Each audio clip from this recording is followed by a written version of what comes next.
This is the second in a series of videos in which I will be repairing and restoring this HP9862A plotter. In the first video we had a quick look inside and it wasn't in too bad a condition, or at least on the face of it's not in too bad a condition. There are a few scuffs and scratches, but I suspect it was going to need quite a bit of work to get this up and running. Now, someone did comment on the knobs on this, and this one here is an original knob. This one is what's left of an original knob. This is a replacement, and this one's completely destroyed. There is other damage on here. There are some missing parts. I don't have the pen holder. I do have this cover and pen lift, but there should be another part on the end of here and a spring which is missing. I'm hoping it's inside somewhere, but I suspect that may be lost. Also, this is bent, so this machine's obviously had quite a rough life. Before we get into the plotter, just a quick comment on another project I'm working on that is part of this overall HP calculator series. And if you're familiar with these machines and the 9830A desktop calculator, you'll know that a lot of the options they use or that are available are made available through the use of these cartridges, and these are becoming very difficult to find. They're expensive, and if you watch my series on restoring the 9830, you'll know that I had to make up a ROM card for it because the original card had some failures on it. I've decided to do something similar with the cartridges. So if you take one of the cartridges apart, what's inside is just a ROM board. This is a smaller version of the ROM board that was in the calculator, and these are all very similar. They only vary really in the address they reside at, and what I've decided to do is make a generic drop-in replacement for these using a modern EEPROM. So it'll be a larger EEPROM, and hopefully I can include some dip switches to allow the address and the particular ROM image that's being selected or that's wanted to be selected. And that way a single unit should be able to support all the different options. You would of course need one for each of the various options you wanted to include at the same time, but it would mean that as long as I can locate the ROM images for each option, then I could include that in a ROM image, and then in theory everyone with one of these calculators could have availability of all the different options. If that's something that you think you'd be interested in, then leave a comment. It's something I'm working on at the moment, but how far I take it depends on the interest that I get for it. Incidentally, if you do need to open one of these cartridges, they are quite easy to open. When you first get them, it looks like they're impossible to open, and you get these things on the bottom that initially look like stickers. They're not stickers, they're push-in pins that hold the two halves together. It's basically clamshell assembly with the board sandwiched between, along with the little handle on the front to pull them out with. But these things are actually push-in pins, and they're kind of one fit. The idea is they're barbed, and when you push them in it's a permanent fit. These are not meant to be taken apart. If you do want to get one of these apart, the easiest way to do it is just, while pulling the two halves gently apart, use a soldering iron and heat up the pin. This plastic melts at a very low temperature, and it's very easy just to get the pin fairly hot, and then you can just pop these open, and what you end up with is an empty case. And then you can just refit it and push the pins back in, but it's very easy to get these apart. And as I say, the idea is to make one. I might make some 3D printed cases, or just modify one of these cases, put some dip switches in, and then I can put image on the internal ROM for whatever option I want. If you do have access to any of the ROM images, then please let me know. I'd like to include as many as possible, and hopefully that will help anyone with a 9830A that wants to have access to all the different options that were available. And that includes one for the plotter. Now, you can kind of drive the plotter to a certain extent without it, but for all the higher level functions and various plot options you do need the ROM. Now, I don't have the interface for this, as I mentioned in the previous video. The seller removed it before he shipped it to me, and so I'm trying to reverse engineer the interface cable. It's a cable and there's a module on the end, similar to this sort of thing, and it's quite simple. It just converts the signals coming out of the 9830 and latches them so that the plotter can understand them. Unfortunately, it's got a bit more complicated than I expected. The schematic in the service manual for this does not match the images of the interface board that I've found, so it's become a bit more complex than I expected, but I still intend to do that. As far as this repair is concerned, I don't initially want to connect this to the 9830. Instead, what I'll be doing is making up a small PIC emulator to drive it. The interface is very simple. It just transfers either a command. There's some flags and control lines that you set in a various state to tell it what it is you're sending it. One of those will tell it that you're sending it a pen up or pen down command, and then of course you send it the pen up or pen down command, or you can set it so that you're telling it you're going to send it data. If you're sending it data, you just send 4 bytes of data. The first 2 are a 16-bit value for the X coordinate, and the second 2 bytes are a 16-bit value for the Y coordinate. And that's pretty much all that's involved in the interface. There are various handshake and timing requirements, but it's very straightforward.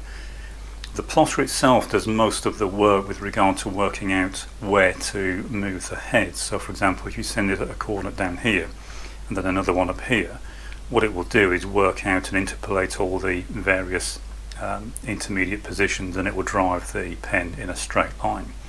So it's very clever. It does most of the work for you, but obviously I need to get this up and running, and in this video what I'm going to do is dismantle it, see what we're up against. I already know there's at least one part missing.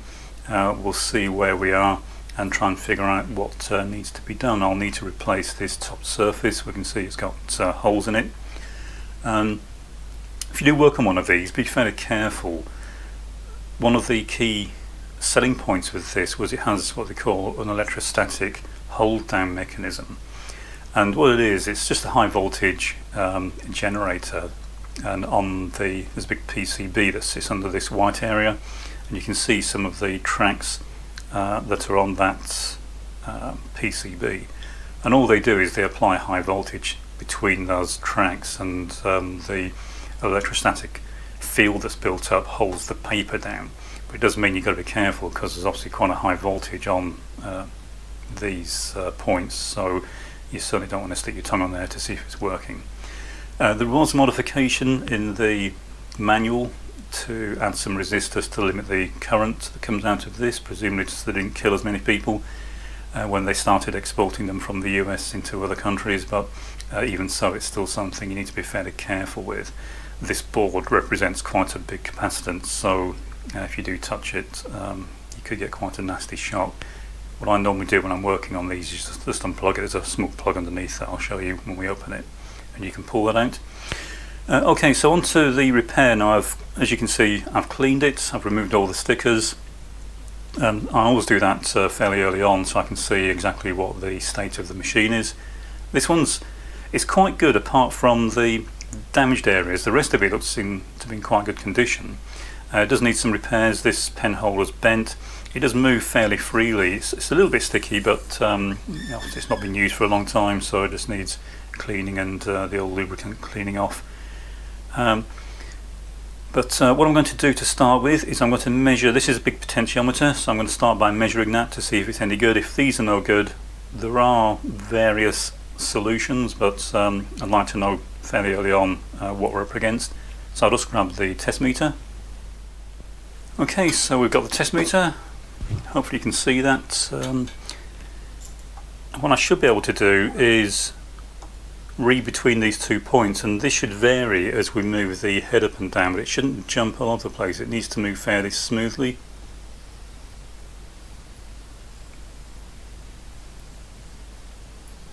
Okay, that's looking quite good. So it's nice smooth reading we're getting. It's not jumping about. It's showing that we've got good continuity. We've got no dead spots in the potentiometer. It will need cleaning, so I'm not going to move it up and down too much, but it's looking promising as far as the Y potentiometer is concerned. Okay, next thing is to look at the X potentiometer that sits underneath this rear cover. I'll just move the camera back so you can see it more clearly, and then we'll take this top shroud off and see what is inside.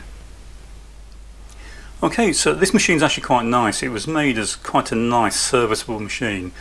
One other thing to mention here, you notice it rocks about. There are 2 feet missing off the bottom. There's just normally 4 rubber feet, but 2 are missing, so I'll need to replace those. So to get this rear cover off, you just turn the screws a quarter of a turn, and then this shroud should just lift off, which it does, and it looks to be in very good condition. Okay, that's good. But this is unfortunately where things start to get a bit messier. A couple of things I've seen already. Firstly, we're missing the pen lift. So this is a solenoid that is responsible for lifting the pen. And the way this is supposed to be fitted is there's a little hole at the back there, and then it goes into there, and then I'm just clipping the front end of this into a matching hole at the front, and then this pivots. And this is what is responsible for raising and lowering the pen. You can see, or possibly you can see, there's a mark running down here that the pen runs on. This is like a PTFE strip that's stuck on here, and that's what the pen holder normally runs up and down on. And so to lower the pen onto the paper, the pen normally sits, or pen holder sits this way with the pen on this side. So if you tilt this up this way, it lowers the pen, and if you tilt it back down the other way, it raises the pen. But there should be a metal arm on here that controls this through the solenoid. So when the solenoid is running or is activated, it lowers the pen onto the paper. But that's missing, so I'm hoping it's inside the machine somewhere, and it's just dropped in when someone was playing with this, but I suspect it's missing. Also, there should be a small spring on here that controls this, and there's no sign of that either. Again, I hope it's inside somewhere, but I somehow doubt it. One other thing I've seen here is this Y potentiometer is very badly bent. I don't know how well this is coming across, but it's got a huge bow in it. There's about a 5mm gap, and it's pushed right up against the contact holder. So I'm not going to move this. Before I move this, I need to desolder this and take this potentiometer right out, otherwise it's going to do a lot of damage to it if it's not already destroyed. So I'll get that out of the way, and then we'll carry on and see what else we can find. Okay, so I've unclipped the solenoid, I've removed the solenoid cover, I've taken out the X-axis sliders, so these are what run along the X-axis potentiometer. This has got a very pronounced bow to it. I've decided to leave it attached for now. I'll take this out and desolder it later. I want to leave it attached for now so that I can do a bit more testing on it. But I'll need to completely dismantle this, and it needs to be repaired, so I might do an entire video just on that. But for now I'll leave it where it is. The rest doesn't seem too bad. It needs cleaning. There's a bit of wear on here, so I might spin this guide bar around. It's just I think a PTFE or nylon guide bar that the carriage runs on, so I might well just rotate that to bring a new surface up, and it will allow it to run more smoothly. There is indeed a part missing off here. In fact, several parts missing off here, so I might need to make those if they're not inside the machine. Unfortunately, the manual is not particularly clear in terms of what they're supposed to look like, so I'll have to perhaps be a bit inventive there. So next step is we'll get it opened up, have a look inside, pop the boards out, and see what we're up against internally. So let's get this opened.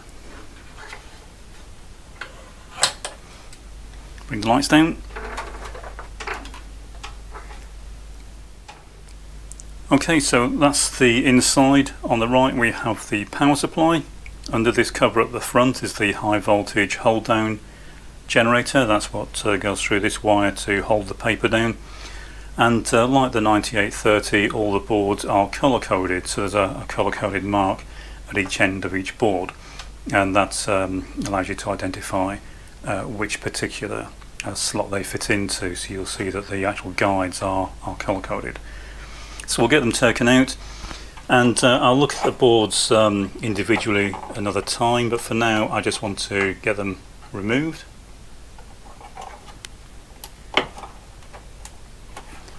So they obviously haven't been out for a while, they are quite tight. So I'll just grab my removal tool.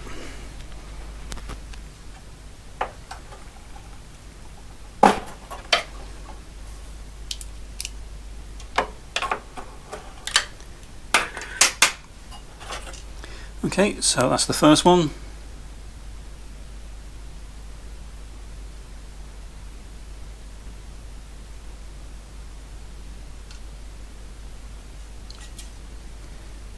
Doesn't look terrible.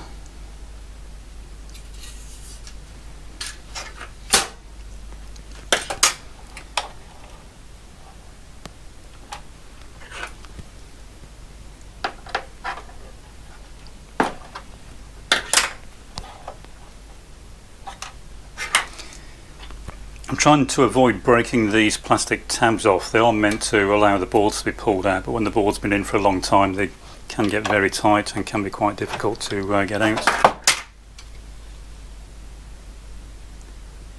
Okay, so as I said, each end is colour coded, so the purple goes to purple, and the only thing to be aware, of course, is that ones like this where you've got two side by side, is you really want to fit them back with the way they came.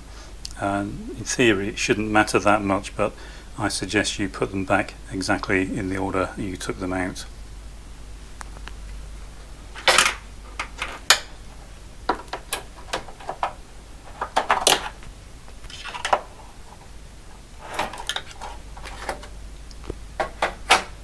So it's the same as the other one.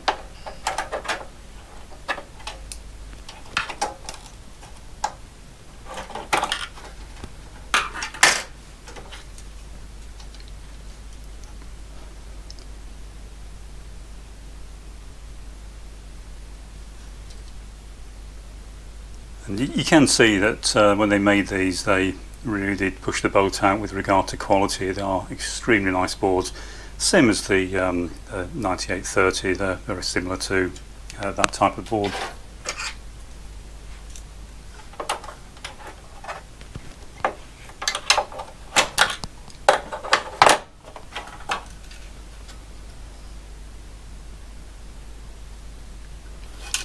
So I'm just looking for any obvious damage or modifications. I haven't found anything yet that's alarming.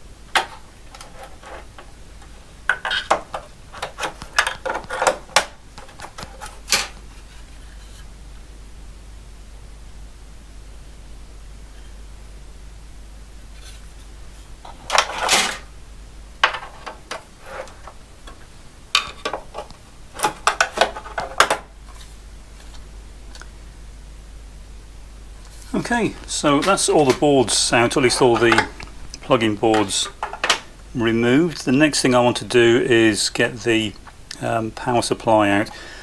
What I normally do at this point is take the front control cover off, so I'll just lower the camera a bit so you can see it.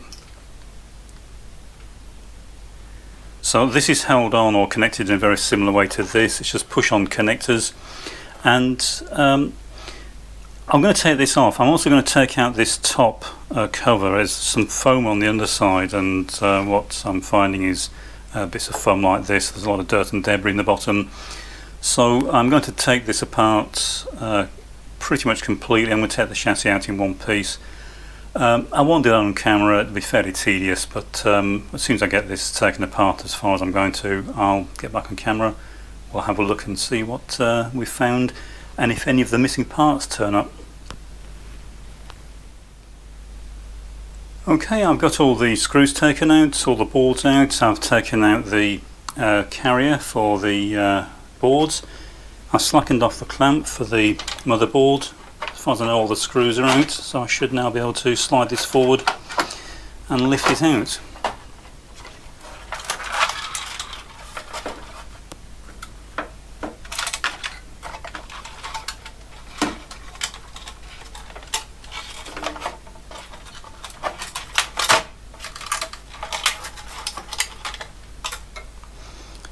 Okay, so we still have these cables attached, of course, but that's the motherboard. Doesn't look too bad. Just flip it over, try not to hit the camera.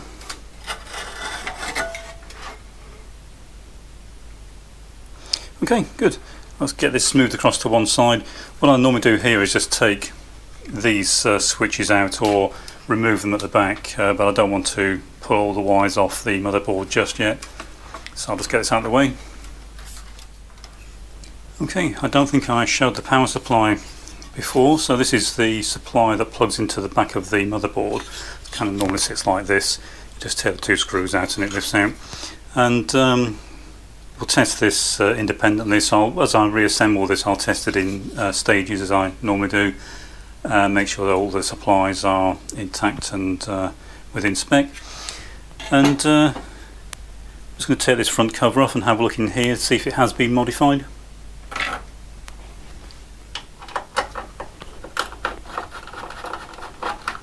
I can't see any of the recommended modifications that have been made to this, so it might be an original layout, so that'd be quite nice if it hasn't been messed with, and it does indeed appear to be unmodified. So all this is just really a voltage multiplier, so it just steps up AC and generates quite a high DC voltage, and that's used to hold the paper down. Okay, so the next thing I'm going to do is remove this power supply. I'll get this lifted out of the way. Okay, so I've taken the machine entirely apart. This has separated, so I will need to reattach this. It's supposed to be stuck on like it is here. And all that's in here, you probably won't be able to see, I'll try and flip this over without hitting the camera. But all that's in here is kind of like a membrane overlay, and it's just a series of copper traces that are used to generate a strong electromagnetic field when you apply a voltage, and that's just connected through the red leads, and it's on an aluminium backing plate. So this is just to hold the paper down. It stops the paper moving about without needing any mechanical clamps. As you can see, the top face is damaged, so I might remove the upper layer if it's feasible, and see how well it's attached, and see if I can fit a new top layer to it to make it look a lot better, but also so I'm not getting these high voltage traces exposed. So that's again maybe a job for another video.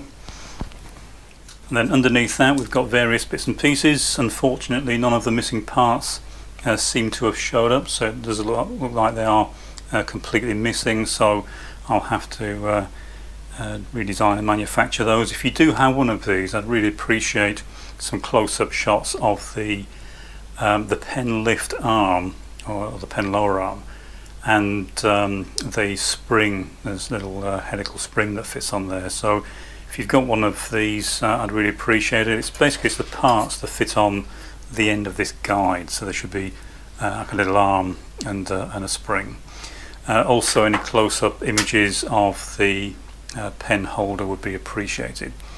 But now I've got the support removed, I can see inside, and it doesn't look too bad. The bearings all seem fine. There's a little bit of slack, but nothing that needs really any serious attention. The drive wires all seem fine. They're nice and tight, no sign of wear, on the pulleys. Moves nice and freely. Like I said, I'll rotate this bar. I'll take it out and clean it, of course, but I'll rotate it when I put it back so that I've got a nice clean face. If you feel on top it's quite rough and uneven, but on the underside where it hasn't been touched, it's nice and smooth, so I can just rotate it If it's badly worn, you can just take it out. It's only a bit of nylon rod, so you can completely replace it if you need to. Okay, so what I'm going to do next, and I won't do this on camera, it's quite tedious, is I'm going to take all these parts out completely, give them a really good clean, and I'll clean the case inside and out while it's dismantled, and hopefully there's no repairs needed, but if there is, I'll post a video showing those. And then I can get these bits bolted back in, and we can start looking at what's needed to get this working. I'll take the potentiometer slider out completely, and perhaps do a separate video on repairing that. And then we can start putting the whole thing back together, testing the supply, and then going on from there. I can't see any real signs of anything having failed catastrophically, but we'll have to see what happens when we try powering it up. I'll do some resistance checks before I try applying power, of course, but as I say, we'll move on to that in a future video. If you want to see more of the sort of donkey work on this, the taking it apart, dismantling it, cleaning it, then let me know, but it's all fairly tedious and probably self-explanatory. It's just carrying out simple repairs as and when they're needed.